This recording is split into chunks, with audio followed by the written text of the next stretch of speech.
Hello everyone, welcome to bright IQ। तो आज हम लोग पढ़ने वाले हैं JSS CGL में प्रैक्टिस सेट पेपर 4 को। ये प्रैक्टिस सेट पेपर जो है वो आपका उड़ान पब्लिकेशन के बुक से कवर अप किया गया है। इसमें बहुत सारे इंपॉर्टेंट क्वेश्चन है जो आपके लेटेस्ट सिलेबस पे, वहीं कुछ प्रीवियस ईयर से क्वेश्चन जो है वो कवर अप किए हुए हैं। यहाँ पे आपके क्वेश्चन ही नहीं बल्कि क्वेश्चन के साथ आपको बेसिक कॉन्सेप्ट भी अच्छे से समझाया जा रहा है। तो सारे क्वेश्चन को अच्छे से कॉन्सेप्ट के साथ स्टडी करते रहिए। अगर आपने अभी तक टेलीग्राम चैनल को ज्वाइन नहीं किया है तो लिंक डिस्क्रिप्शन बॉक्स में दिया हुआ है, वहाँ जाके आप टेलीग्राम चैनल को ज्वाइन करके वहाँ पे सारे PDF को अच्छे से डाउनलोड करके स्टडी कर सकते हैं। चलिए बिना लेट के हम लोग आते हैं झारखंड संबंधित ज्ञान के फर्स्ट क्वेश्चन पे, जो है आपका मिलान करें। देखिए मिलान करे वाला क्वेश्चन जो है ना वो आपका हर साल एग्जाम में पूछा जाता है, इसलिए आपका बहुत ज़्यादा इंपॉर्टेंट क्वेश्चन है ना। तो देखिए सबसे पहले यहाँ पे आपके पास जल प्रपात और उससे संबंधित नदियाँ यहाँ पे दी हुई हैं।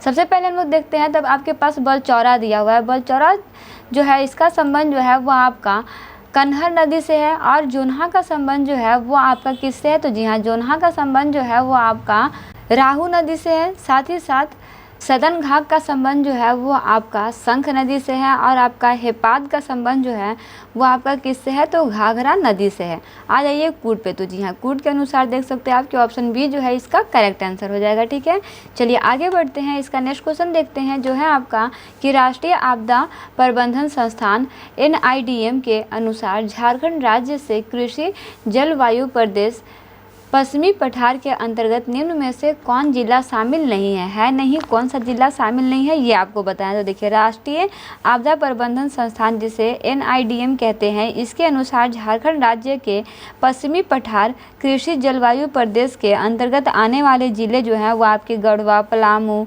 लातेहार, लोहरदगा, गुमला, सिमडेगा और खूंटी है। जो आपका नहीं है वो है आपका चतरा। वहीं इसका नेक्स्ट क्वेश्चन दिया हुआ है कि झारखंड में रेतीली मिट्टी मुख्यतः कहाँ पाई जाती है? तो देखिए रेतीली मिट्टी की अगर बात करते हैं ना तो ये आपका मुख्यतः पूर्वी हजारीबाग व धनबाद में पाई जाती है। और बेसिकली इस मिट्टी में जो है ना आपका लाल और पीले रंग का मिश्रण जो है वो होता है। और बेसिकली ऐसा कहा जाता है कि इसमें ना बेसिकली मोटे अनाजों की कृषि जो है वो ज़्यादातर होती है। तो इसका करेक्ट आंसर क्या हो जाएगा? तो जी हाँ, आपके पास यहाँ पे तो क्या बोलते हैं, हजारीबाग तो नहीं, पूर्वी हजारीबाग तो नहीं दिया है, सिर्फ धनबाद दिया हुआ, तो धनबाद इसका करेक्ट आंसर हो जाएगा। ठीक है, चलिए नेक्स्ट क्वेश्चन है आपके पास कि निम्न में से झारखंड राज्य का सबसे बड़ा आरक्षित वन क्षेत्र है, बताइए कौन सा है? तो जी हाँ, इसमें आप याद रखिएगा कि आपका राज्य का सबसे बड़ा आरक्षित वन क्षेत्र जो है वो आपका पोरहाट एवं कोल्हान है। कौन सा है? पोरहाट और कोल्हान है। ऐसे वन राज्य के कुल वन क्षेत्र में ना मात्र 17.90% ही है, और इसका विस्तार जो है वो आपका 4500 वर्ग किलोमीटर भूमि पर है, याद रखिएगा ना।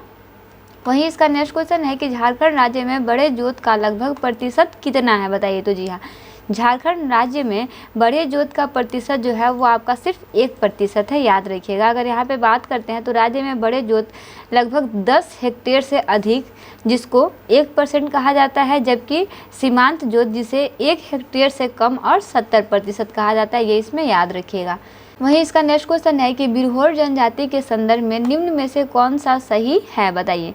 तो जी हाँ, अगर बिरहोर जनजाति की बात करते हैं तो देखिए बिरहोर जनजाति जो है ना वो आपके स्वयं को सूर्यवंशी मानते हैं। यह मूलतः झारखंड में पाई जाती है, जबकि बिरहोर शब्द का उत्पत्ति जो है वो आपका मुंडारी भाषा से हुई है, और बिरहोर शब्द का शाब्दिक अर्थ जो है वो आपका जंगल का आदमी होता है।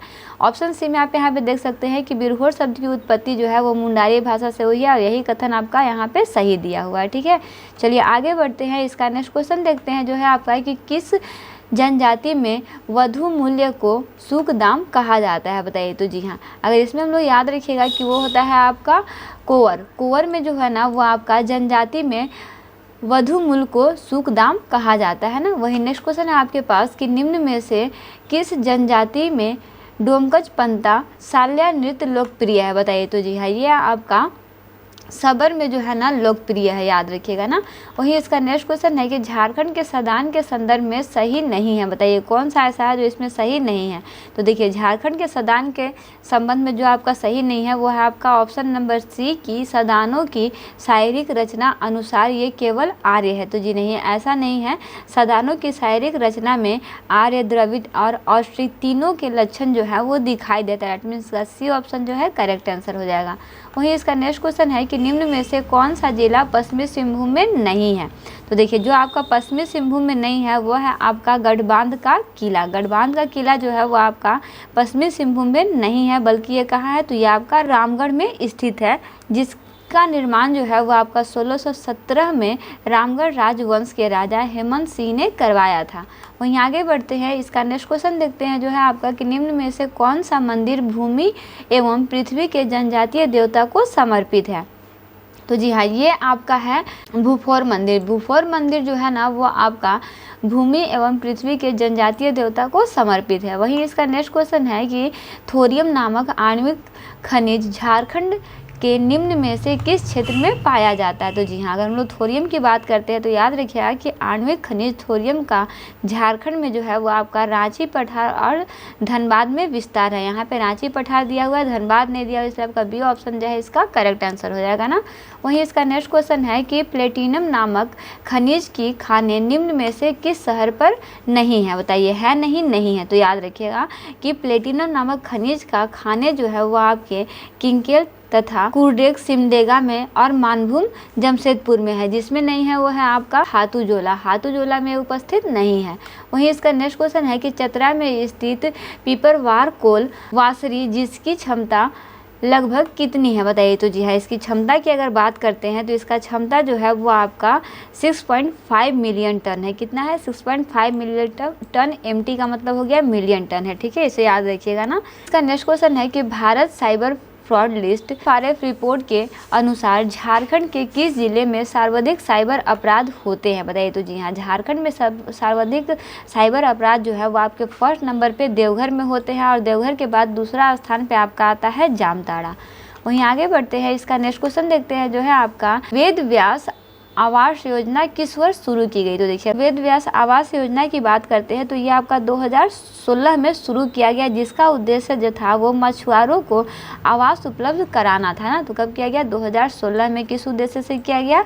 तो मछुआरों को आवास उपलब्ध कराने के उद्देश्य से ना। वही इसका नेक्स्ट क्वेश्चन है कि झारखंड के निम्न में से किस खिलाड़ी को इंडियन वीमेन लीग में emergency player of the season का अवार्ड दिया गया। बताइए। तो जी हाँ, वो व्यक्ति थे आपके फुटबॉल खिलाड़ी अष्टम उरांव को emergency player of the season का अवार्ड जो है वो दिया गया है। वही इसका नेक्स्ट क्वेश्चन है समेकित मत्स्य पालन योजना की शुरुआत की गई। बताइए कब की गई। तो जी हाँ, इसमें आप याद रखिएगा कि बात करते हैं हम लोग वर्ष 2021 में। तो 2021 में शुरू हुई समेकित मत्स्य पालन योजना का उद्देश्य जो था वो आपको लाभार्थियों को कम लागत में अधिक आय प्राप्त कराना था। वहीं इस योजना का प्रायोजक तौर पर ना मछली सह बत्तख यानी कि मछली के साथ बत्तख और मछली सह सूकर पालन आरंभ कराई जाएगी, ये इसका मुख्य उद्देश्य था। ठीक है, तो ये आपका कब हुआ था? तो आपका 2021 में हुआ था ना। वहीं इसका नेक्स्ट क्वेश्चन है कि वर्ष 2022 में शुरू हुई झारखंड पेट्रोल सब्सिडी योजना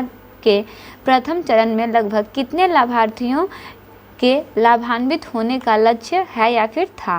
तो देखिए इसमें आप याद रखिएगा कि इसमें आपका टोटल 20 लाख लाभार्थियों को लाभान्वित होने का लक्ष्य जो था वो था ना। वहीं इसका लास्ट क्वेश्चन है कि निम्न में से झारखंड की किस कवियत्री को प्रलेखन व लेखन सम्मान 2023 दिया गया। बताइए। तो जी हाँ, वो महिला थी आपकी पार्वती तिर्की। पार्वती तिर्की को ये सम्मान जो है वो आपका दिया गया था 2023 में। ठीक है, फर्स्ट क्वेश्चन पे जो है आपका कि झारखंड आर्थिक सर्वेक्षण 2022-23 के अनुसार चावल फोर्टिफिकेशन योजना के संदर्भ में गलत है। बताइए कौन सा गलत है। तो जी हाँ, अगर हम लोग इसमें देखते हैं तो झारखंड आर्थिक सर्वेक्षण 2022-23 के अनुसार जो है वो आपका चावल फोर्टिफिकेशन योजना के तहत ना राज्य में टोटल 22 जिलों में फोर्टिफाइड चावल का वितरण जो है वो किया जा रहा है। वहीं सर्वाधिक वितरण जो है वो आपका हजारीबाग, धनबाद और रांची में किया गया। इसलिए आपका ऑप्शन ए जो है आपका ये करेक्ट आंसर हो जाएगा कि ये आपका गलत है ना, कि इसका वितरण जो है वो सभी जिलों में नहीं बल्कि सिर्फ 22 जिलों में वितरण हुआ था। ठीक है, वही नेक्स्ट क्वेश्चन है इसका कि झारखंड आर्थिक सर्वेक्षण 2022-23 के अनुसार पोषण अभियान यानी पोषण partnership and opportunities strengthen and harmonise actions of nutrition अभियान राज्य के कितने जिले में संचालित है। बताइए कितने जिले में संचालित है। तो जी हाँ, इसमें अगर आप याद रखिए कि ये सिर्फ राज्य के 24 जिलों यानी कि टोटल जिलों में ही संचालित है ना। वहीं इसका नेक्स्ट क्वेश्चन है कि झारखंड बजट 2023-24 के अनुसार राज्य सरकार इस वित्तीय वर्ष में राज्य के कितने पंचायतों को जीरो ड्रॉप आउट पंचायत बनाने की लक्ष्य रखी है। तो इसमें आप एक चीज याद रखिए कि प्राथमिक शिक्षा का सर्वव्यापीकरण और गुणवत्तापूर्ण शिक्षा की सुनिश्चितता राज्य सरकार की प्राथमिकता है। और इसी के तहत क्या है आपका कि झारखंड आर्थिक सर्वेक्षण 2022-23 के अनुसार जो है वो राज्य के लगभग 18,000 पंचायत जीरो ड्रॉप डाउन घोषित हो चुका है ना। तो इसमें आपका कितना हो जाएगा, तो वह है आपका सभी पंचायत, ठीक है। इसमें सभी पंचायत इसमें जो है वो शामिल है। वहीं आगे बढ़ते हैं, इसका नेक्स्ट क्वेश्चन देखते हैं जो है आपका कि झारखंड बजट 2023-24 के अनुसार राज्य की कुल आय का कितना प्रतिशत आय राज्य सरकार के स्वयं के कर से यानी गैर कर इसमें शामिल नहीं है प्राप्त होता है, बताइए। तो जी हाँ, इसमें आप याद रखिएगा कि इसमें टोटल जो है वो आपका 16.5% जो है वो आपका कर प्राप्त होता है ना। वही इसका नेक्स्ट क्वेश्चन है आपका कि झारखंड में वर्तमान विधानसभा अध्यक्ष किस विधानसभा क्षेत्र से निर्वाचित हुए हैं। तो याद रखिएगा कि वह है आपका नाला विधानसभा। नाला विधानसभा जो आपका जामताड़ा जिले में है, वर्तमान विधानसभा अध्यक्ष का निर्वाचित क्षेत्र है ना। तो याद रखिएगा कौन सा है आपका, नाला हो जाएगा ना। वही नेक्स्ट क्वेश्चन है आपके पास कि झारखंड में वर्तमान राज्यसभा सदस्यों में किस दल के सदस्य नहीं हैं, बताइए। तो जी हाँ, जो दल के सदस्य नहीं है वो है आपके कांग्रेस के। इसमें कांग्रेस के कोई भी सदस्य उपस्थित नहीं है। वहीं इसका नेक्स्ट क्वेश्चन है आपके पास कि झारखंड जुडिशियल एकेडमी की स्थापना किस वर्ष की गई, बताइए। तो जी हाँ, झारखंड जुडिशियल एकेडमी की स्थापना जो है वो आपका 2002 में किया गया ना। वहीं इसका नेक्स्ट क्वेश्चन है आपके पास कि झारखंड पंचायती राज्य में ग्रामीण सभा कार्यकारिणी समिति में मुखिया सहित कितने सदस्य होते हैं, बताइए। तो जी हाँ, इसमें आप याद रखिए कि इसमें मुखिया सहित टोटल 9 सदस्य होते हैं। कितने सदस्य होते हैं, तो वह आपके 9 सदस्य होते हैं ना। चलिए आगे बढ़ते हैं, इसका नेक्स्ट क्वेश्चन देखते हैं जो है आपका कि निम्न में से किस जनजाति के घने जंगलों में रहने के कारण मुगल काल में चुहाड़ उपनाम से जाना जाता है, बताइए। तो ये आपका बहुत इंपॉर्टेंट क्वेश्चन है ना। तो देखिए इसमें आप याद रखिए कि वो आपके भूमिज थे ना। कौन जनजाति थे, तो आपके भूमिज जनजाति थे जिन्हें घने जंगलों में रहने के कारण मुगल काल में चुहाड़ नाम से जाना जाता था, ठीक है। ऑप्शन डी इसका करेक्ट आंसर हो जाएगा ना। वही इसका नेक्स्ट क्वेश्चन हम लोग देखते हैं जो है आपका कि माँ उग्र तारा मंदिर झारखंड राज्य के किस जिले में स्थित है। तो याद रखिएगा कि अगर हम लोग बात करते हैं यहाँ पे माँ उग्र तारा की, तो याद रखिएगा कि ये आपका झारखंड राज्य के लातेहार जिले में स्थित है। वही इसका नेक्स्ट क्वेश्चन है आपके पास कि झारखंड में नेशनल मेट्रोलॉजिकल लेबोरेटरी किस स्थान जिले में है, बताइए। तो जी हाँ, इसमें आप याद रखिए कि ये जो है वो आपका जमशेदपुर में स्थित है। कहाँ है, जमशेदपुर में स्थित है, इसे याद रखिएगा। देखिए इसमें आप याद रखिए कि जमशेदपुर में स्थित नेशनल मेट्रोलॉजिकल प्रयोगशाला जो है वो आपका एक भारतीय अनुसंधान संस्था है जो भारत सरकार के अधीन एक वैदिक निकाय वैज्ञानिक और आपका औद्योगिक अनुसंधान परिषद के तहत काम करता है ना। वही इसका नेक्स्ट क्वेश्चन है आपके पास कि हजारीबाग स्थित पुलिस प्रशिक्षण केंद्र की स्थापना किस वर्ष हुई है, बताइए। तो जी हाँ, इसमें आप याद रखिए कि इसकी स्थापना जो है वो आपका 1912 में हुई है। कब हुई है, तो जी हाँ 1912 में हुई है ना। चलिए आगे बढ़ते हैं, इसका नेक्स्ट क्वेश्चन देखते हैं जो है आपका कि झारखंड के स्वतंत्रता सेनानी बाबा तिलका मांझी के संदर्भ में कौन सा तथ्य जो है वो आपका गलत है। तो जी हाँ, अगर हम लोग गलत कथन की बात करते हैं तो ऑप्शन नंबर सी में इसमें क्या है आपके पास कि तिलका मांझी का जन्म जो है वो आपका 11 फरवरी 1750 को हुआ था, ना कि 1850 को ना, याद रखिएगा। वहीं इसमें आप याद रखिएगा कि 1750 में संथाल परिवार में हुआ था और इन्होंने वन चैजोर जो आपका भागलपुर में है से अंग्रेजों के विरुद्ध जो है वो आपका विद्रोह आरंभ किया था। साल पत्ता इस विद्रोह का प्रतीक चिन्ह था, याद रखिएगा। कौन सा पत्ता, तो है आपका साल पत्ता ना। वहीं झारखंड के स्वतंत्रता सेनानी में ये सर्वप्रथम शहीद होने वाले स्वतंत्रता सेनानी थे। ये भी आप इसमें इस टॉपिक को याद रखिएगा, यानी कि इसका ऑप्शन सी जो है इसका करेक्ट आंसर हो जाएगा, ठीक है। चलिए आगे बढ़ते हैं, इसका नेक्स्ट क्वेश्चन देखते हैं जो है आपका कि मिलान करें। यहाँ पे आपके पास शहर या बोल सकते हो स्थान दिया हुआ, उसका उपनाम दिया हुआ था। देखिए रांची का उपनाम जो है वो आपका क्या था, तो वो है आपका मोटरिस्टिक पैराडाइज। वहीं आपका जमशेदपुर का उपनाम क्या है, तो वह है आपका मिनी मुंबई। और आपका नगर उटारी का उपनाम आपका वंशीधर मंदिर है। और प्रवर्सन गिरी का उपनाम जो है वो आपका श्री राम रेखा पर्वत है। आ जाइए कूट पे, तो जी हाँ कूट के अनुसार आपका ऑप्शन डी जो है इसका करेक्ट आंसर हो जाएगा, ठीक है। तो नेक्स्ट क्वेश्चन है आपके पास कि किस वर्ष भारत सरकार द्वारा ताना भगत रैयत कृषि भूमि पुनर्वासी अधिनियम पारित किया गया था? बताइए किस वर्ष किया गया था? तो जी हाँ, इसमें आप याद रखिएगा कि ये आपका 1948 में किया गया था। कब किया गया था? तो वह है आपका 1948 में ना। वहीं आगे बढ़ते हैं, इसका नेक्स्ट क्वेश्चन देखते हैं जो है आपका कि निम्न में से कौन झारखंड के संगीत नाटक एकेडमी अमृत पुरस्कार 2022 से सम्मानित होने वाले व्यक्ति हैं? बताइए। तो जी हाँ, इसमें आप याद रखिएगा कि झारखंड की प्रभाकर मुंडा, कौन थे? प्रभाकर मुंडा थे ना। वहीं आगे बढ़ते हैं, इसका नेक्स्ट क्वेश्चन है आपके पास कि आयुष्मान भव अभियान का शुभ आरंभ निम्न में से किसके द्वारा किया गया है? याद रखिएगा। तो बताइए इसका करेक्ट आंसर क्या होगा? तो जी हाँ, इसमें आप याद रखिएगा कि इसका शुभ आरंभ जो है वो आपका राष्ट्रपति श्रीमती द्रौपदी मुर्मू के द्वारा जो है वो किया गया है, और इन्होंने देश भर में स्वास्थ्य सेवाओं की पहुंच को सुलभ बनाने के लिए दूरदर्शी स्वास्थ्य कार्यक्रम जिसे आयुष्मान भव अभियान का ऑनलाइन उद्घाटन जो है वो किया गया है। याद रखिए किसके द्वारा किया गया है? तो वह आपके द्रौपदी मुर्मू के द्वारा ना। इसमें एक चीज़ आपको और भी नोटिस करने वाला चीज़ है कि झारखंड में इस अभियान का शुभारंभ जो है वो आपका राज्यपाल श्री CP राधाकृष्णन ने किया था। वहीं इसके अनुसार जो है यह एक प्राचीन शब्द है जिसका अर्थ होता है आप लंबे समय तक जीवित रहें और स्वस्थ रहें। ठीक है, इसका मतलब जो संस्कृत वर्ड है इसका हिंदी मतलब ये होता है ना। वहीं इसका नेक्स्ट क्वेश्चन है कि अंडर 17 सुब्रतो कप 2023 के बालिका वर्ग में झारखंड की टीम ने किसे हराकर जीत दर्ज की? तो जी हाँ, इसमें आप याद रखिएगा कि इसमें बेसिकली जो था वो आपका हरियाणा को हरा करके जीत जो है वो उसने हासिल किया था झारखंड की टीम ने ना। वही इसका नेक्स्ट क्वेश्चन है आपके पास कि नीलम नीरद को किस क्षेत्र में भारत का फेलोशिप अवार्ड दिया गया? बताइए। तो जी हाँ, फेलोशिप अवार्ड की अगर हम लोग बात करते हैं तो इसमें आप याद रखिएगा कि वो है आपका संस्कृति ना। संस्कृति के क्षेत्र में जो है वो आपका भारत का फेलोशिप अवार्ड दिया गया किसे? नीलम नीरद को ना।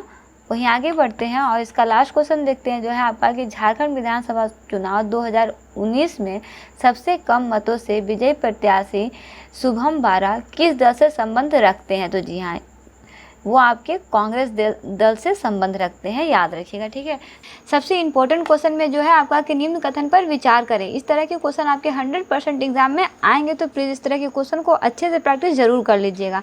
आपके पास पहला कथन है कि चीनी यात्री फाहियान के मध्य प्रदेश को ब्राह्मणों का देश कहा जाता है। क्या ये बात सही है? या फिर समुद्रगुप्त के दरबार में 9 विद्वानों की नवरत्न मंडली निवास करती थी? बताइए दोनों में से कौन सा कथन सही है? तो जी हाँ, अगर हम लोग कथन सही की बात करते हैं तो वह है आपका केवल एक कथन जो है वो आपका सही है, लेकिन दूसरा कथन जो है वो आपका गलत है, क्योंकि चंद्रगुप्त शासन द्वितीय के दरबार में 9 विद्वानों की मंडली नवरत्न निवास करती थी ना। वहीं इसका नेक्स्ट क्वेश्चन है आपके पास कि निम्न में से सही कथन बताएं। यहाँ पे भी आपको सही कथन बताना है। तो जी हाँ, अगर हम लोग सही कथन की बात करते हैं तो वह है आपका बहादुर शाह प्रथम को साहेब बेखबर कहा जाता था। ये कथन आपका बिल्कुल सही है। ठीक है, चलिए वहीं आगे बढ़ते हैं। इसका नेक्स्ट क्वेश्चन देखते हैं जो है आपका कार्लाइल सर्कुलर किस आंदोलन को के लिए लाया गया था? बताइए। तो जी हाँ, अगर हम लोग यहाँ पे बात करते हैं तो याद रखिएगा कि आपका अंग्रेजों के द्वारा बंगाल विभाजन आंदोलन स्वदेशी आंदोलन को दबाने के लिए 22 अक्टूबर 1905 को कार्लाइल सर्कुलर को लाया गया था। याद रखिए, दैट मीन्स करेक्ट आंसर क्या हो जाएगा? वो है आपका स्वदेशी आंदोलन को ना। वहीं आगे बढ़ते हैं। इसका नेक्स्ट क्वेश्चन देखते हैं जो है आपका कि मिलान करें। यहाँ पे आपको अधिकारी और उसके विभाग दिया, आपको इसमें मिलान करना। देखिए, अगर पहले हम लोग देखते हैं महाछपटलिक, महाछपटलिक का क्या हो जाएगा? तो जी हाँ, ये आपका हो जाएगा लेख विभाग का सर्वोच्च अधिकारी। वहीं आपका नंबर 2 पे है संधि विग्रही। संधि विग्रही की बात करते हैं तो ये आपका हो जाएगा युद्ध तथा संधि के विषय में संबंधित, यानी कि युद्ध मंत्री। और महाप्रतिहार का बोले तो महाप्रतिहार का आपका हो जाएगा ऑप्शन नंबर 4 राजप्रसाद से संबंधित विषयों की देखरेख करने वाला अधिकारी। वहीं अगर 4th में दिया हुआ है विनय स्थिति स्थापक, इसका हो जाएगा आपका कानून एवं व्यवस्था का अधिकारी। आ जाइए कूट पे। तो जी हाँ, कूट के अनुसार आप देख सकते हैं कि ऑप्शन ए जो है इसका करेक्ट आंसर हो जाएगा ना। वहीं इसका नेक्स्ट क्वेश्चन देखते हैं जो है आपका कि निम्न का मिलान करें। देखिए मिलान करने वाला क्वेश्चन भी जो है ना वो आपका 100% एग्जाम में आता है। यहाँ पे देखिए आपके पास संगठन और उसकी स्थापना वर्ष दिया हुआ है। पहला आपके पास दिया हुआ है इंडिया होम रूल सोसाइटी, इसकी स्थापना कब हुई थी? तो जी हाँ, इसकी स्थापना जो है वो आपका 1905 में हुई थी। वहीं इंडिया इंडिपेंडेंस की स्थापना कब हुई थी? तो जी हाँ, इंडिया इंडिपेंडेंस की स्थापना जो है वो आपका 1907 में हुई थी। और आपका इंडिया इंडिपेंडेंस लीग और स्वतंत्रता सरकार की स्थापना जो है वो कब हुई थी? तो जी हाँ, ये आपका हुआ था 1915 में। और आपका इंडिया इंडिपेंडेंसी लीग का सिर्फ स्थापना जो है वो आपका 1942 में हुआ था। ठीक है, चलिए आ जाइए कूट पे। तो कूट के अनुसार आप यहाँ पे देख सकते हैं कि ऑप्शन बी जो है इसका करेक्ट आंसर है। आपका पीछे से डी का 3 जो है वो सिर्फ 1 में दिया हुआ है। इस हिसाब से भी अगर आपको 1 से 2 आंसर पता होगा तो इस तरह के क्वेश्चन को आप बहुत आसानी से सॉल्व कर पाइएगा। चलिए आगे बढ़ते हैं। इसका नेक्स्ट क्वेश्चन देखते हैं जो है आपका कि कांग्रेस के अहमदाबाद अधिवेशन 1921 की कार्यकारी अध्यक्षता हकीम अजमल खान ने की। इस अधिवेशन के अध्यक्ष कौन थे बताइए? तो जी हाँ, इस अधिवेशन के अध्यक्ष की बात करते हैं तो वो थे आपके CR दास। कौन थे? CR दास थे। ऑप्शन डी इसका करेक्ट आंसर हो जाएगा ना। वहीं इसका नेक्स्ट क्वेश्चन है आपके पास कि निम्न में से किस जिले के अंजन ग्राम में हनुमान जी का जन्म माना गया है बताइए? तो जी हाँ, इसमें आप याद रखिएगा कि वो जिला आपका गुमला था। कहाँ था? गुमला जिला को माना गया है ना। इसके अलावा आप एक चीज़ में याद रख सकते हैं कि अंजन ग्राम के अंजन धाम मंदिर में देवी अंजना की मूर्ति जो है वो स्थापित की गई है। यहाँ चक्रधारी मंदिर और नकटी देवी का मंदिर भी स्थित है, याद रखिएगा। वहीं आगे बढ़ते हैं। इसका नेक्स्ट क्वेश्चन है आपके पास कि बिहार से झारखंड का कौन सा जिला स्पर्श नहीं करता है? तो देखिए इसको स्पर्श करने वाले झारखंड के टोटल 10 जिले हैं। पहला आपका है गढ़वा, पलामू, चतरा, हजारीबाग, कोडरमा, गिरिडीह, देवघर, दुमका, गोड्डा और आपका साहेबगंज। जो इसमें नहीं है वो है आपका ऑप्शन नंबर बी रामगढ़। इसमें रामगढ़ जो है वो नहीं है, याद रखिएगा। ठीक है, वहीं आगे बढ़ते हैं। इसका नेक्स्ट क्वेश्चन है आपके पास कि निम्न कथन पर विचार करें। आपके पास कुछ कथन दिए हुए हैं, आपको इसमें से देख के बताना है कि कौन सा कथन जो है वो आपका सही है। देखिए पहला आपके पास दिया हुआ है कि झारखंड की विधानसभा सीटों में से 28 सीटें जो है वो आपके अनुसूचित जातियों के लिए आरक्षित हैं। ऐसा है? तो जी नहीं, ऐसा नहीं है। वहीं दूसरा आपके पास है कि झारखंड के कुल लोकसभा सीटों में से 1 सीट SC हेतु आरक्षित है। तो जी हाँ, बिल्कुल है। दैट मीन से आपका करेक्ट हो जाएगा ना। वहीं आगे बढ़ते हैं। इसका नेक्स्ट क्वेश्चन देखते हैं जो है आपका कि देश में पहला राष्ट्रीय बांध सुरक्षा केंद्र की स्थापना किया जाएगा बताइए? कब किया जाएगा, कहाँ किया जाएगा? तो जी हाँ, वो जगह आपका है जयपुर में। कहाँ पे किया जाएगा? तो वो जगह आपका जयपुर में है, याद रखिएगा ना।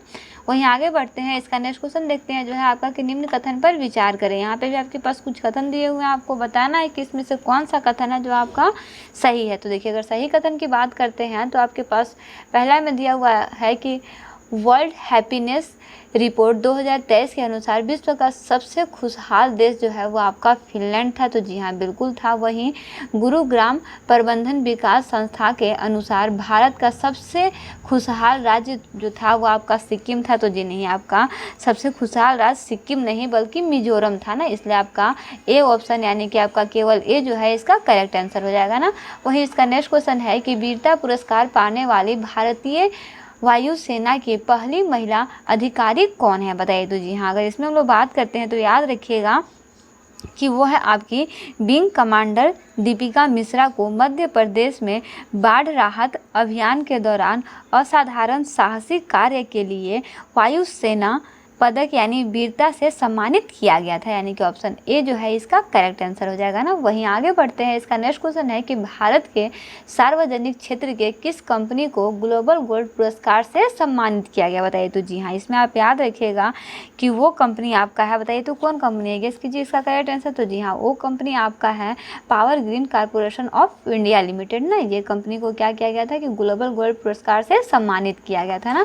चलिए आगे बढ़ते हैं। इसका नेक्स्ट क्वेश्चन देखते हैं जो है आपका कि निम्न कथन पर विचार कीजिए। आपके पास 2 कथन दिए हुए हैं, यहाँ पे आपको बताना है कि कौन सा कथन जो है वो आपका सही है। देखिए अगर सही कथन की बात करते हैं, पहला आपके पास दिया हुआ है कि नेपाल की क्रिकेट टीम ने सोमालिया के खिलाफ T20 का सबसे बड़ा स्कोर बनाया। तो जी नहीं, ये आपका गलत है। वहीं नेपाल के दीपेंद्र सिंह एरी ने T20 का सबसे तेज अर्धशतक बनाया। तो जी हाँ, ये आपका बिल्कुल सही है, इसलिए आपका केवल बी ऑप्शन जो है इसका करेक्ट आंसर हो जाएगा ना।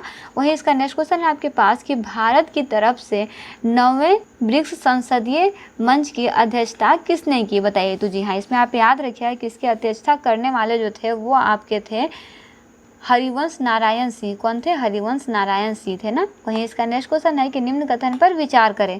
देखिए, विचार करने वाला क्वेश्चन आपके पास बहुत सारा दिया हुआ है। यकीन मानिए इस तरह का क्वेश्चन आपके एग्जाम में 100% जो है ना वो आएगा ही आएगा। पहला आपके पास दिया हुआ है कि आदि शंकराचार्य की 108 फुट ऊंची प्रतिमा का अनावरण ओंकारेश्वर में किया गया। ये कथन सही है? तो जी हाँ, यही कथन बस आपके पास सही है। इसके अलावा इस प्रतिमा का अनावरण प्रधानमंत्री नरेंद्र मोदी ने किया। तो जी नहीं, इन्होंने नहीं किया था। तो इसका केवल ए ऑप्शन जो है इसका करेक्ट आंसर हो जाएगा ना। वहीं आगे बढ़ते हैं, इसका नेक्स्ट क्वेश्चन देखते हैं जो है आपका ए फूल्स जर्नी किसकी पुस्तक है? बताइए। तो जी हाँ, अगर ए फूल्स जर्नी की बात करते हैं तो ये आपका सारिका भारद्वाज की जो है वो पुस्तक है। वहीं इसका नेक्स्ट क्वेश्चन है कि भारत की पहली सैटेलाइट नेटवर्क पोर्टल साइट कहाँ स्थापित की जाएगी? बताइए। तो जी हाँ, ये आपका मेहसाना में की जाएगी। कहाँ पे की जाएगी? मेहसाना में की जाएगी। याद रखिएगा, ये आपका बहुत ज़्यादा इंपॉर्टेंट क्वेश्चन है ना। चलिए आगे बढ़ते हैं, इसका नेक्स्ट क्वेश्चन देखते हैं जो है आपका कि निम्न कथन पर विचार करें। आपके पास यहाँ पे भी 2 कथन दिए हुए हैं, आपको बताना है कि कौन सा कथन जो है वो आपका सही है। पहला आपके पास दिया हुआ कि सूर्य द्वारा विकीर्ण ऊर्जा का 1/2 अरबवां भाग पृथ्वी पर प्राप्त होती है। तो हाँ जी, बिल्कुल होती है। वहीं नेक्स्ट आपके पास है कि सूर्य के विकिरित होने वाला ऊर्जा की मात्रा अस्थिर होती है। तो जी नहीं, ये आपका स्थिर होती है, अस्थिर नहीं होती है। इसलिए आपका ये जो है सिर्फ ऑप्शन ए जो है इसका करेक्ट आंसर हो जाएगा ना। वहीं आगे बढ़ते हैं, इसका नेक्स्ट क्वेश्चन है कि व्यास परियोजना से कितने राज्य लाभान्वित हुए हैं? बताइए। तो जी हाँ, अगर हम लोग व्यास परियोजना की बात करते हैं तो देखिए, व्यास परियोजना जो है वो आपका व्यास नदी पर स्थित है। इससे आपका पंजाब, हरियाणा, राजस्थान और हिमाचल प्रदेश, कितना देश राज्य हुआ? टोटल 4 राज्य जो है वो आपका लाभान्वित भी है। यानी कि इसका करेक्ट आंसर क्या हो जाएगा? 4 हो जाएगा। याद रखिएगा कौन कौन? पंजाब, हरियाणा, राजस्थान और हिमाचल प्रदेश ना। वहीं आगे बढ़ते हैं, इसका नेक्स्ट क्वेश्चन देखते हैं जो है आपका कि निम्न पर्वत श्रेणियों को उत्तर से दक्षिण क्रम में सजाएं। तो जी हाँ, अगर उत्तर से दक्षिण क्रम में सजाने की बात है तो इसके लिए आइए ऑप्शन नंबर ए में। यहाँ पे सबसे पहले आपका काराकोरम आता है, फिर लद्दाख, फिर जास्कर, उसके बाद में पीर पंजाल और शिवालिक। ये आपका उत्तर से दक्षिण की तरफ होता है। दैट मीन्स ऑप्शन ए इसका करेक्ट आंसर हो जाएगा ना। वहीं इसका नेक्स्ट क्वेश्चन है कि निम्न कथन पर विचार करें। आपके पास यहाँ पे भी 2 कथन दिए हुए हैं, आपको बताना है कि सही कथन कौन सा है। पहला आपके पास दिया हुआ है कि संविधान की व्याख्या से संबंधित सभी विवाद सर्वोच्च न्यायालय में परामर्शदात्री क्षेत्राधिकार के तहत लाए जाते हैं। ये कथन सही है? तो जी हाँ, ये कथन आपका सही नहीं है। अगर इसमें हम लोग देखते हैं तो याद रखिएगा कि संविधान की व्याख्या से संबंधित सभी विवाद जो है वो आपके सर्वोच्च न्यायालय में अपीलीय क्षेत्राधिकारी के अंतर्गत लाए जाते हैं। वहीं नेक्स्ट आपके पास है कि सर्वोच्च न्यायालय अपने आदेश का पुनरावलोकन संविधान के अनुच्छेद 137 के तहत करता है। तो जी हाँ, ये कथन आपका सही है। दैट मीन्स ऑप्शन बी जो है इसका करेक्ट आंसर हो जाएगा ना।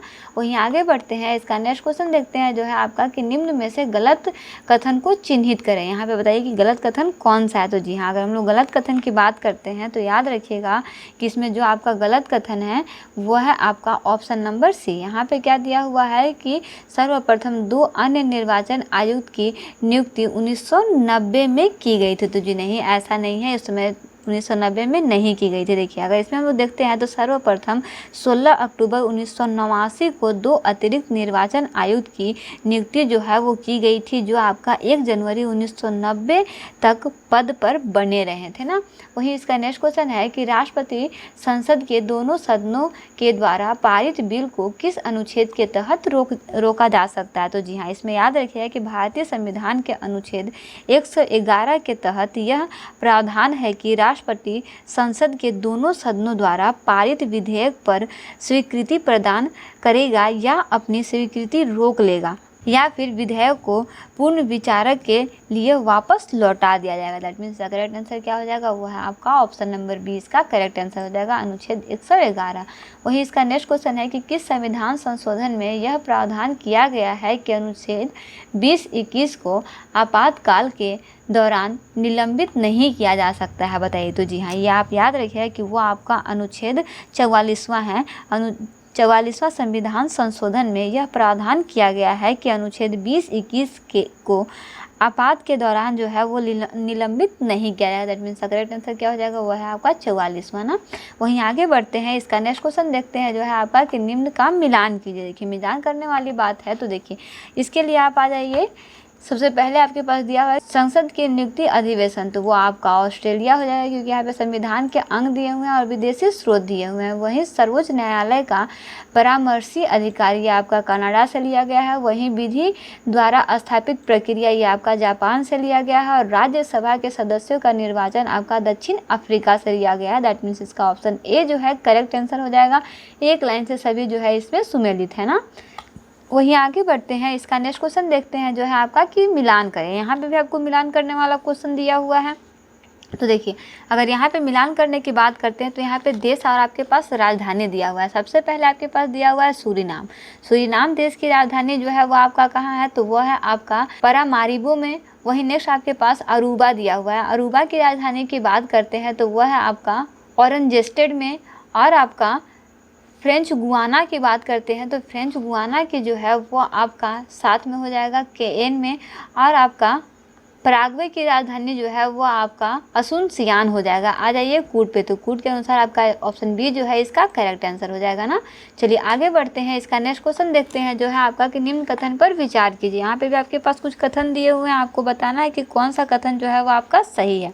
देखिए, अगर इसमें हम लोग देखते हैं तो यहाँ पे आपके पास पहला में दिया हुआ है कि विश्व आर्द्र भूमि दिवस 2 फरवरी को मनाया जाता है। ये कथन सही है, तो हाँ जी ये कथन बिल्कुल सही है। वहीं नेक्स्ट है आपके पास कि भारत में आई भूमियों के अंतर्गत सर्वाधिक क्षेत्रफल वाला राज्य राजस्थान है, तो जी नहीं। इसमें आप याद रखिएगा कि भारत में आर्द्रता भूमि के अंतर्गत सर्वाधिक क्षेत्रफल वाला राज्य जो है वो आपका गुजरात है और दूसरा आंध्र प्रदेश है। इसलिए आपका ऑप्शन ए जो है इसका करेक्ट आंसर हो जाएगा, ऑप्शन बी गलत हो जाएगा ना। वहीं इसका नेक्स्ट क्वेश्चन है कि एशिया महाद्वीप में दोहरे भू आवेष्टित देशों की संख्या कितनी है, तो जी हाँ, अगर भू आवेष्टित देशों की संख्या की बात करते हैं तो याद रखिए कि इसमें आपके सिर्फ 2 हैं। पहला आपके पास है एशिया में उज्बेकिस्तान है और यूरोप में आपका लिचेस्टीन है। दैट मीन्स इसका 2 जो है इसका करेक्ट आंसर हो जाएगा ना। इसी के साथ हम लोग आगे और इसका लास्ट क्वेश्चन देखते हैं जो है आपका कि निम्न कथनों पर विचार कीजिए।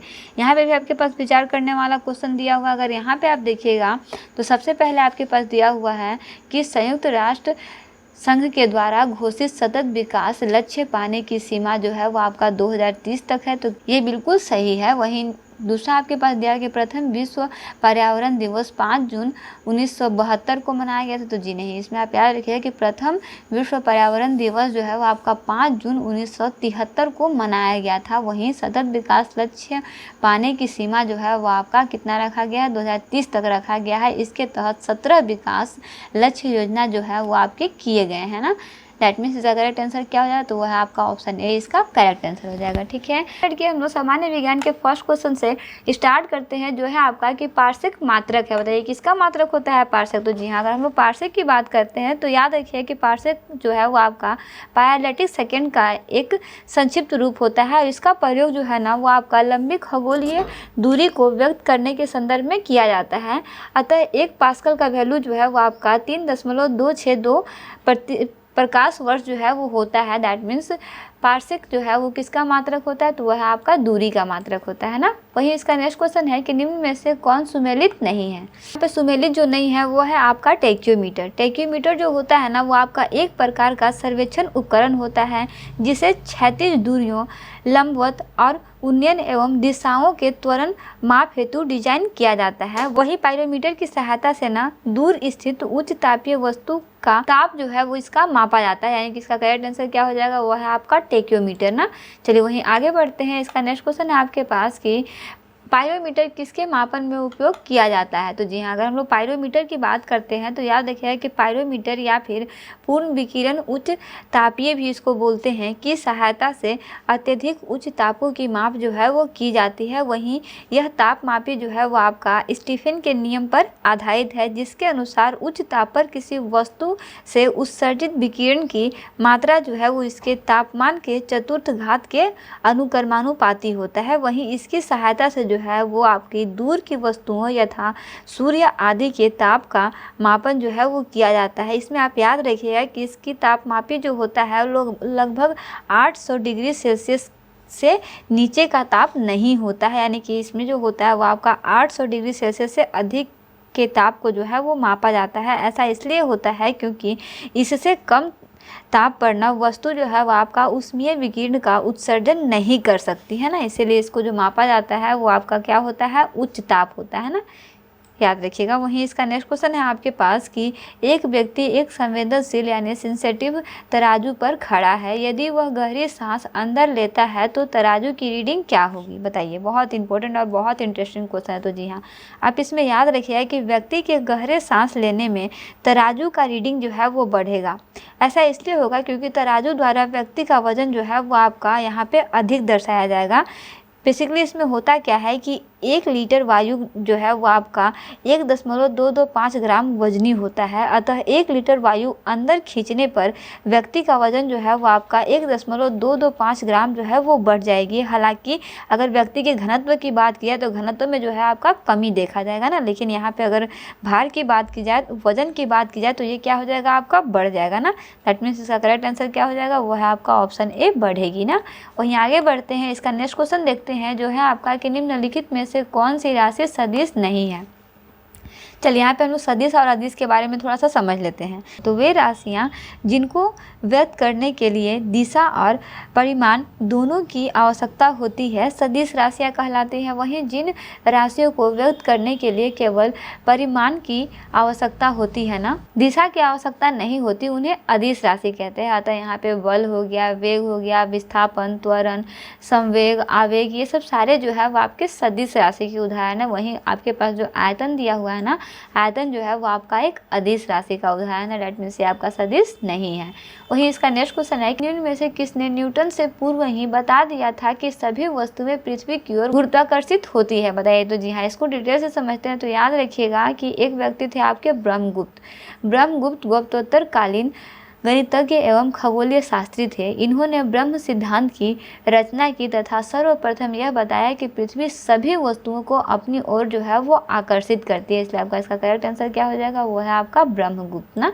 वहीं आगे बढ़ते हैं, इसका नेक्स्ट क्वेश्चन देखते हैं जो है आपका कि एक पिंड का अधिकतम भार निम्नलिखित में से किस में होता है, बताइए। तो जी हाँ, इसमें आप याद रखिएगा कि किसी पिंड का द्रव्यमान जो है वो आपका सदैव नियत रहता है, ठीक है।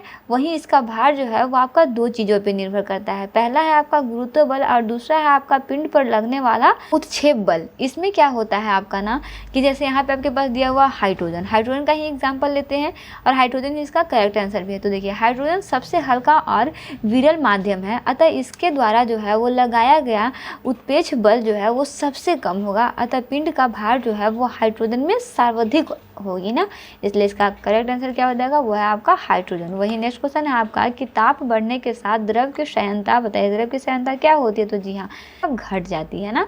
वही इसका नेक्स्ट क्वेश्चन है आपका कि निम्न में से कौन सा पेट्रोलियम परिष्करण का उपोत्पाद है, बताइए। तो जी हाँ, इसमें आप याद रखिएगा, इसमें आपका एक शब्द दिया हुआ है एस्फाल्ट। एस्फाल्ट क्या होता है, तो एस्फाल्ट जो है वो आपका पेट्रोलियम का परिशोधन करने के दौरान उत्पन्न होता है, इसीलिए आपका क्या हो जाएगा, एस्फाल्ट हो जाएगा ना। चलिए आगे बढ़ते हैं, इसका नेक्स्ट क्वेश्चन देखते हैं जो है आपका कि निम्न में से किस यंत्र से द्रवों की विशिष्ट गुरुत्व का मापन किया जाता है, बताइए। तो जी हाँ, इसमें आप याद रखिएगा कि वो आपका होता है पिग्नोमीटर, ठीक है। पिग्नोमीटर से द्रव की विशिष्ट गुरुत्व का मापन जो है वो किया जाता है। वहीं ऑडियोमीटर द्वारा जो है वो ध्वनि की तीव्रता का मापन किया जाता है, जिसका करेक्ट आंसर क्या हो जाएगा, वो है आपका पिग्नोमीटर, ठीक है। वहीं इसका नेक्स्ट क्वेश्चन है आपके पास कि त्वचा निम्नलिखित में से किस प्रकार की झिल्ली है, बताइए। तो जी हाँ, अगर हम लोग त्वचा की झिल्ली की बात करते हैं तो ये आपका क्यूटेनियम झिल्ली है ना। क्यूटेनियम झिल्ली जो है वो आपका त्वचा की एक प्रकार की एपिथेलियम झिल्ली होती है यहाँ पे, इसीलिए आपका इसका करेक्ट आंसर क्या हो जाएगा, वो है आपका क्यूटेनियम झिल्ली, ठीक है। अगर क्यूटेनियम की जगह पे आपके पास एपिथेलियम दिया जाता तो ये भी इसका करेक्ट आंसर होता ना। वही इसका नेक्स्ट क्वेश्चन है आपके पास कि विटामिन B12 आमतौर पर किसमें मौजूद नहीं होता है, बताइए। तो जी हाँ, इसमें आप याद रखिए कि विटामिन B12 जो है वो आपका आमतौर पर वनस्पति आधारित खाद्य पदार्थों में नहीं मिलता है, जबकि यह आपका जंतुओं से प्राप्त खाद्य पदार्थ जैसे आपका अंडा, मछली, मीट और डेयरी उत्पादन में जितने भी चीज़ें जो आपके आते हैं उन सारे चीज़ों में जो है वो पाया जाता है। दैट मीन्स करेक्ट आंसर क्या हो जाएगा, तो वह है आपका बी कि वनस्पति आधारित खाद्य पदार्थों में नहीं होते हैं ना। वहीं इसका नेक्स्ट क्वेश्चन है आपके पास कि बेरिएस्ट्रिक सर्जरी किसी व्यक्ति के डैश में परिवर्तन लाती है, किस चीज़ में परिवर्तन लाती है? तो जी हाँ, बेरिएस्ट्रिक सर्जरी जो है वो आपका किसी व्यक्ति के पाचन तंत्र में परिवर्तन लाती है, याद रखिएगा ना। इसमें आप याद रखिएगा कि बेरिएस्ट्रिक सर्जरी जो है वो आपका किसी व्यक्ति के अत्यधिक मोटापे को कम करने के लिए की जाती है। वही इसका नेक्स्ट क्वेश्चन है आपके पास कि ग्रंथियां हमारी आँखों से आंसू अवमुक्त करती है, बताइए कौन सी ग्रंथि है जो आंसू को अवमुक्त करती है? तो जी हाँ, इसके लिए आप याद रखिएगा कि वो आपका होता है लैक्रोइमल। लैक्रोइमल की बात करते हैं तो ये ग्रंथियाँ जो है वो आपको आँखों के पार्श्व किनारे के ऊपर जो है वो आपके ऑर्बिट के भीतर स्थित आंसू पैदा करने वाले ग्रंथियां हैं, और ये ग्रंथियां लगातार जलीय द्रव यानी कि आंसू उत्पन्न करते रहते हैं, इसलिए आपका ऑप्शन ए जो है इसका करेक्ट आंसर हो जाएगा। वही इसका नेक्स्ट क्वेश्चन है कि लिटमस विलियन जब ना तो अम्लीय होता है ना ही क्षारीय, तब वह किस रंग का होता है, बताइए? तो जी हाँ, आप इसमें याद रखिएगा कि अगर हम लोग लिटमस विलियन की बात करते हैं तो लिटमस विलियन जो है वो आपका बैंगनी रंग का रंजक होता है, जो थैलोफाइटा समूह के लीचेन पौधे से निकाला जाता है। प्रायः इसे सूचक की तरह उपयोग जो है वो किया जाता है, यानी लिटमस विलियन जब ना तो अम्लीय होता है और ना ही क्षारीय, तब ये किस रंग का होता है? तो वह है आपका बैंगनी रंग का होता है ना।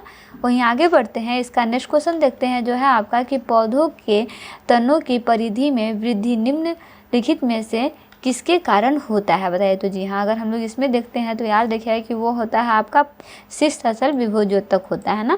वहीं इसका नेक्स्ट क्वेश्चन है आपके पास कि जल की कठोरता के लिए निम्नलिखित में से कौन से तत्व उत्तरदायी है, बताइए? इसको ध्यान से समझिएगा। देखिए, अगर हम लोग जल की कठोरता की बात करते हैं ना, तो जल की कठोरता जो है वो आपका कैल्शियम और मैग्नीशियम के तत्वों में अधिक मात्रा के कारण होती है। इसमें आप याद रखिएगा कि ऐसे जल से साबुन के साथ जो है वो स्नान करने पर कठोर जल में उपस्थित कैल्शियम और मैग्नीशियम लवणों से अभिक्रिया करके अघुलनशील पदार्थ यानी कि स्कीम का निर्माण जो है वो करते हैं। दैट मीन्स इसके अनुसार करेक्ट आंसर इसका क्या हो जाएगा? तो वह है आपका ऑप्शन नंबर बी, कैल्शियम और मैग्नीशियम का यूज़ किया जाता है ना। वहीं इसका नेक्स्ट क्वेश्चन है आपके पास कि निम्न में से सर्वाधिक एवं न्यूनतम अभिक्रियाशीलता वाला युग्म कौन सा है? तो जी हाँ, इसमें अगर हम लोग अधिकतम और न्यूनतम अभिक्रियाशील की बात करते हैं तो याद रखिएगा इसमें आपका सर्वाधिक अभिक्रियाशीलता जो है वो आपका पोटेशियम की है, जबकि सबसे कम अभिक्रियाशीलता जो है वो आपका गोल्ड की है। अतः यहाँ पे आपका सबसे पहले आपका क्या दिया हुआ? तो वह है आपका पोटेशियम और गोल्ड। तो सबसे अधिक, सर्वाधिक और न्यूनतम, तो सर्वाधिक जो है आपका पोटेशियम में और न्यूनतम जो है वो आपका गोल्ड में होगा। दैट मीन्स ऑप्शन डी जो है इसका करेक्ट आंसर हो जाएगा। ठीक है, चलिए आगे बढ़ते हैं। इसका नेक्स्ट क्वेश्चन है कि निम्न में से कौन सा तत्व सभी अम्लों में निश्चित रूप में उपस्थित होता है, बताइए? तो जी हाँ, इसमें आप याद रखिएगा कि अगर हम लोग सभी अम्लों की बात करते हैं तो सभी अम्लों में हाइड्रोजन तत्व जो है वो आपका निश्चित रूप में उपस्थित होता है, और इसी कारण धातु के साथ अभिक्रिया करने पर लगभग सभी अम्ल जो है वो आपका हाइड्रोजन गैस जो है वो उत्पन्न करता है। मीन्स करेक्ट आंसर क्या हो जाएगा? वो है आपका हाइड्रोजन। चलिए आगे बढ़ते हैं। इसका लास्ट क्वेश्चन देखते हैं जो है आपका कि कपड़ों पर लगे हल्दी के दाग पर जब क्षारीय प्राकृतिक वाला साबुन रगड़ते हैं तब उस धब्बे का रंग भूरा लाल हो जाता है। ऐसा इसलिए होता है क्योंकि, बताइए क्यों होता है? इसमें आपका इसका करेक्ट आंसर क्या हो जाएगा? तो वो है आपका कि ये आपका हल्दी जो है वो आपका एक प्राकृतिक सूचक होता है ना। हम लोग स्टार्ट करते हैं फर्स्ट क्वेश्चन से जो है आपका कि किस विंडोज़ ऑपरेटिंग सिस्टम ने लाइव टाइल्स के साथ मेट्रो यूज़र इंटरफेस की अवधारणा पेश की है, बताइए? तो जी हाँ, वो विंडोज़ है आपका विंडोज़ 8। याद रखिए कि विंडोज़ 8 ऑपरेटिंग सिस्टम ने लाइव टाइल्स के साथ मेट्रो यूज़र इंटरफेस की अवधारणा जो है वो पेश की है। वहीं इसका नेक्स्ट क्वेश्चन है कि विंडोज़ 10 और उसके बाद के संस्करण में कौन सी सुविधा आपको बेहतर संगठन और मल्टीटास्किंग के लिए कई डेस्कटॉप बनाने और उसके बीच स्विच करने की अनुमति देती है? देखिए, आपका बहुत इंपॉर्टेंट क्वेश्चन है। तो जी हाँ, वो है आपका टास्क व्यू। क्या है? टास्क व्यू है जो इसकी अनुमति जो है वो देता है ना। वहीं इसका नेक्स्ट क्वेश्चन है कि विंडोज़ में कौन सा फाइल सिस्टम अपनी उन्नत सुरक्षा सुविधाओं के लिए जाना जाता है, जिसमें बढ़िया फाइल अनुमतियों के लिए एक्सेस कंट्रोल लिस्ट यानी ACL शामिल है, बताइए। जी हाँ, तो ये आपका होता है, बहुत इंपॉर्टेंट क्वेश्चन है, ये आपका होता है NTFS यानी न्यू टेक्नोलॉजी फाइल सिस्टम होता है ना। चलिए वही इसका नेक्स्ट क्वेश्चन है कि विंडोज डिस्क प्रबंधन का प्राथमिक उद्देश्य क्या है, बताइए। तो जी हाँ, अगर हम लोग इसमें देखते हैं तो याद रखिए कि विंडोज डिस्क प्रबंधन का उपयोग जो है वो आपका स्टोरेज डिवाइस पर डिस्क विभाजन बनाने, स्वरूप करने और इसका प्रबंधित करने के लिए किया जाता है। दैट मीन्स इसका ऑप्शन सी जो है इसका करेक्ट आंसर हो जाएगा। ठीक है, चलिए आगे बढ़ते हैं। इसका नेक्स्ट क्वेश्चन देखते हैं जो है आपका कि विंडोज़ नेटवर्किंग में VPN यानी वर्चुअल प्राइवेट नेटवर्क का प्राथमिक उद्देश्य क्या होता है, बताइए। बहुत इंपॉर्टेंट क्वेश्चन है। तो जी हाँ, अगर इसके प्राथमिक उद्देश्य की बात करते हैं तो इसका प्राथमिक उद्देश्य जो है वो आपका है कि इंटरनेट पर नेटवर्क कनेक्शन को सुरक्षित और इंस्क्रिप्ट करने के लिए ना, इन दोनों चीज़ों के लिए इसका यूज़ जो है वो बेसिकली किया जाता है। इसका प्राथमिक उद्देश्य यही होता है। वहीं इसका नेक्स्ट क्वेश्चन है कि विंडोज़ सुरक्षा में विंडोज़ डिफेंडर की प्राथमिक भूमिका क्या है। तो जी हाँ, अगर विंडोज़ डिफेंडर की प्राथमिक भूमिका की बात करते हैं तो याद रखिए कि इसका प्राथमिक भूमिका जो है वो आपका है मालवेयर और वायरस से बचाने के लिए। याद रखिए क्या है, मालवेयर और वायरस से बचाने के लिए, है ना। वहीं इसका नेक्स्ट क्वेश्चन है कि कौन सी विंडोज उपयोगिता नैदानिक उद्देश्यों के लिए सिस्टम घटनाओं, त्रुटियों और चेतावनियों को विस्तृत लॉग प्रदान करती है, बताइए। तो जी हाँ, इसके लिए आपका जो होता है वो आपका होता है विंडोज इवेंट व्यूअर होता है ना। याद रखिए क्या होता है, विंडोज इवेंट व्यूअर होता है ना, जिसके थ्रू जो होता है इसका लॉग जो है वो प्रदान किया जाता है। ठीक है, चलिए आगे बढ़ते हैं। इसका नेक्स्ट क्वेश्चन देखते हैं जो है आपका कौन सी विंडोज घटना आपको थीम, वॉलपेपर और विंडो रंगों सहित अपने डेस्कटॉप का स्वरूप बदलने की अनुमति देता है, बताइए। बहुत इंपॉर्टेंट क्वेश्चन है। तो जी हाँ, वो आपका होता है कंट्रोल पैनल, जो इन सभी की अनुमति जो है वो देता है। वही इसका नेक्स्ट क्वेश्चन है कि विंडोज़ में कौन सा कीबोर्ड शॉर्टकट आपको खुले अनुप्रयोग के बीच त्वरित रूप से स्विच करने की अनुमति देता है, जिसमें उन्हें छोटा करना और अधिकतम करना भी आसान होता है, बताइए। तो जी हाँ, ये बहुत इंपॉर्टेंट क्वेश्चन है, जिसमें आपका क्या होता है, ये आपका अल्ट टैब होता है। अल्ट टैब के थ्रू आप ऐसा कर सकते हैं ना।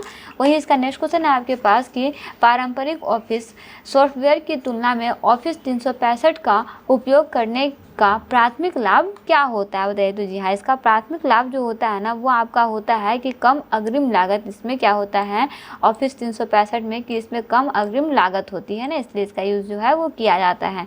वहीं आगे बढ़ते हैं। इसका नेक्स्ट क्वेश्चन देखते हैं जो है आपका कि वन नोट में अनुभाग और पेज संगठन संरचना का प्राथमिक उद्देश्य क्या है। तो जी हाँ, अगर वन नोड की बात करते हैं तो याद रखिएगा कि वन नोड को श्रेणीबद्ध रूप से वर्गीकृत और व्यवस्थित करने के लिए इसका यही प्राथमिक उद्देश्य होता है ना।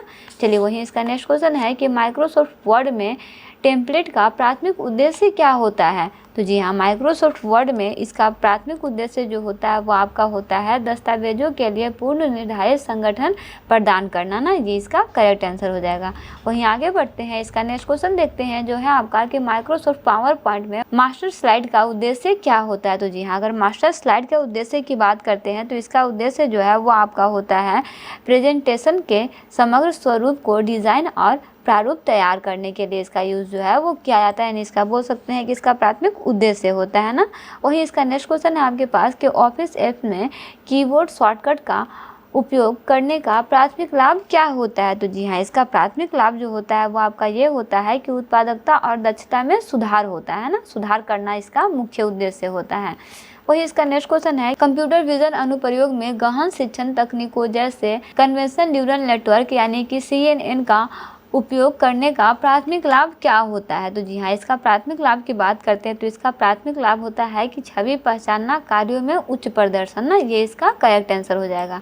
चलिए आगे बढ़ते हैं। इसका नेक्स्ट क्वेश्चन देखते हैं जो है आपका कि कंप्यूटिंग में क्वांटम बीट को क्लासिकल बीट से क्या अलग करता है, बताइए। तो जी हाँ, इसको अलग करने वाला जो होता है वो आपका होता है क्यूबिट्स। क्या होता है, क्यूबिट्स होता है जिसमें 0 या 1 होता है या तो फिर ये दोनों शामिल होते हैं कि सुपरपोजिशन स्थिति में मौजूद हो सकते हैं ना, ये इसका करेक्ट आंसर हो जाएगा। वही इसका नेक्स्ट क्वेश्चन है कि क्रिप्टोग्राफी पर क्वांटम कंप्यूटिंग का संभावित प्रभाव क्या होता है, बताइए। तो जी हाँ, इसमें इसका संभावित प्रभाव जो होता है वो आपका ये होता है कि वर्तमान इंस्क्रिप्शन विधियों को तोड़ना, ये इसका बेसिकली संभावित प्रभाव होता है ना।